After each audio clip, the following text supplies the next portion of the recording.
What is up, guys? My name is Josh, and today I would like to be tackling one of my personal favorites as far as wrestling DVD goes, and also pay-per-view. I have the hard copy here. It is WrestleMania. This WrestleMania, to me, I think was very special. It was a two-disc set. Um, we have matches starting out with JBL versus Finley. Yes, this is back when JBL was still wrestling. It has been a couple years now since he has been in the ring. If you've been keeping up lately, he has been doing commentary due to Jerry the King Lawler's heart attack that happened a couple weeks ago on Monday Night Raw. But anyway, this WrestleMania was in Orlando, Florida. Just more than 74,000 people attended this event. Trying to see where was that. I was in the Citrus Bowl in Orlando. Beautiful. It was a beautiful pay-per-view. It was great how they set it up. It was just unbelievable. Some of the matches here for it are, like I said before, is JBL versus Finley, and that was a Belfast Brawl.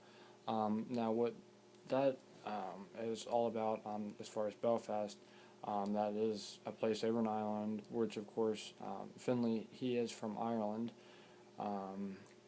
So basically what Belfast Brawl is, it's basically, in layman's terms, it's a hardcore match. Anything goes, weapons and everything like that. Of course, the traditional Money in the Bank ladder match that featured Chris Jericho versus Shelton Benjamin versus John Morrison versus Carlito versus CM Punk, MVP, and Mr. Kennedy were all involved in that match. As far as this match goes, beautiful match. Shelton Benjamin did get hurt in this one. John Morrison had a beautiful match, very acrobatic. Carlito, really not much to say about him. Chris Jericho, about the same. CM Punk, he had a big match that night. MVP, he really didn't do a whole heck of a lot. At this one, Mr. Kennedy was going for his second straight Money in the Bank. And then, of course, we had the Battle for Brand Supremacy, which featured Batista from SmackDown and Umaga from Raw. And basically what that was, each general manager at the time chose who they thought would be the best to represent their brand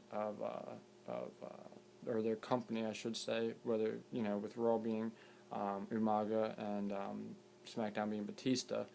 Both general managers selected those two gentlemen to wrestle in that match to see, I guess, who was the better brand, Raw or SmackDown.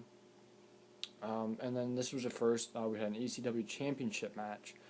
At this time, no ECW championship was ever defended at a WrestleMania before.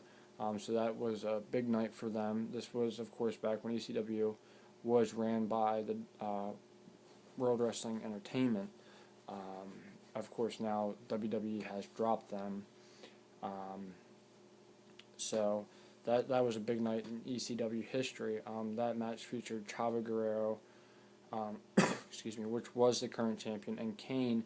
Now, the way Kane became the opponent for this, it was like a half hour to an hour before the show started and aired for the actual pay-per-view. They had, I believe it was a 20 or 30 man over the top, I think it was 20 man battle royal for the number one contendership for the ECW championship to face, of course, Carlito. Chavo Guerrero. I'm sorry about that. I apologize. Then, of course, the very emotional, career-threatening match with Ric Flair versus Shawn Michaels. It was a couple months before this match took place at WrestleMania. What happened was Vince McMahon um, heard Ric Flair come out, and he was talking on Monday Night Raw and says, I'm the Nature Boy, Ric Flair, and I'll never retire, basically saying I'll die in this ring before I would ever quit. And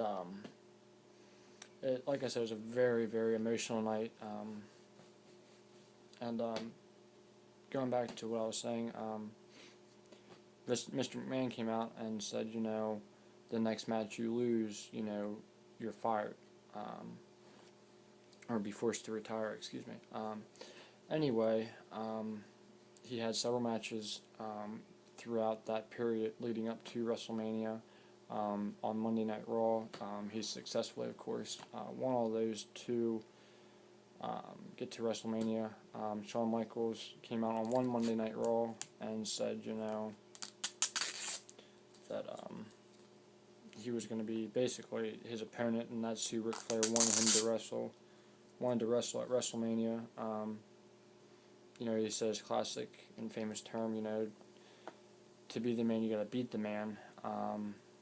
And that's who he wanted. He wanted the best there was at the time, which I don't disagree with what Ric Flair said about that. I believe Shawn Michaels was the best during that time as far as superstars go. But altogether, it was a beautiful match, very emotional for both superstars. The next one, we had the Playboy Bunny Mania Lumberjack match.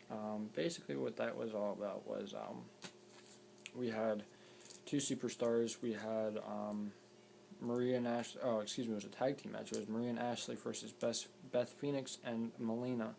And what that was, it was those four divas, and then a lumberjack match. For those who don't know about that, is basically where other superstars surround the ring, and if one of the four were thrown out of the ring, their job is to basically throw them back into the ring to their opponent. But usually they don't have female or the diva wrestlers do this. It's usually the male wrestlers who have lumberjack matches. But instead of the ring being surrounded by the male wrestlers, since they were females, they surrounded the ring with the other divas. It was an okay match. Snoop Dogg made an appearance with that match too. He did his thing. Then there was of course the very popular triple threat match for the WWE Championship that featured Randy Orton, Triple H, and John Cena. That was an emotional match for all three of them. Very full of suspense. You really didn't know what was happening next or gonna happen next. When you get more than just your regular one-on-one match, you throw a third person in there and make it a triple threat. It creates a lot of chaos, and I think there were some parts in the match where there was a little chaotic. You didn't really know who was, if there was an alliance being built between some wrestlers or not. But it was a great match. Then there was a big promotional match. It was a Big Show versus Floyd Money Mayweather. Leading up to this matchup, there was Big Show basically roundabout just called him out.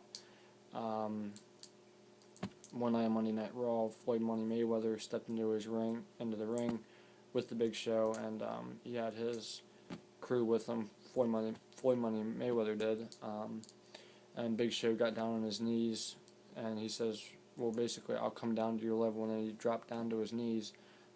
After he did that, Floyd Money Mayweather knocked him out with one punch right to the nose. I believe he broke his nose that night. Big Show walked away with a bloody nose, and like I said, possibly a broken nose. I'm not too familiar with that one. If he did or not, I'm not sure. I can't remember. And then we had the the main event for that night was Edge versus The Undertaker for the World Heavyweight Championship.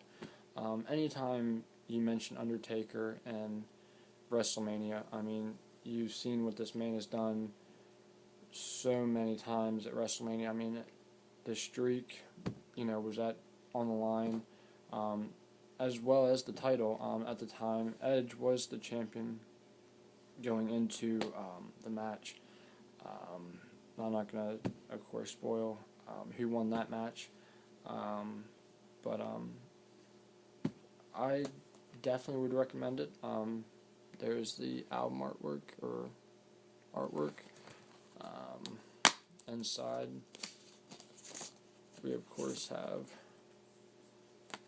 the inside cover, which is just the same as the front, and there's nothing really in the inside.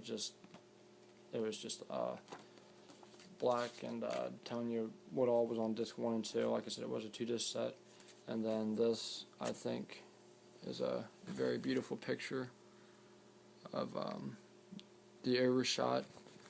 That's what the WrestleMania looked like, up above. As far as the Hall of Fame introductions go, this, of course, like I said, is 2 discs. It has the WrestleManias on 1, and then the Hall of Fame is on the 2nd. Some of the people that were inducted were the Briscoes, Eddie Graham, Rocky Johnson, Gordon Solie, I never remember him, Mae Young, Peter Maivia, the legendary Ric Flair as well was inducted into that class that year. Of course, with Saturday night being the traditional Hall of Fame induction, and then Sunday night, of course, is the WrestleMania. I personally would recommend, if you haven't seen it, or whatever, I personally recommend buying the DVD. It is well worth it. It was unbelievable from start to finish.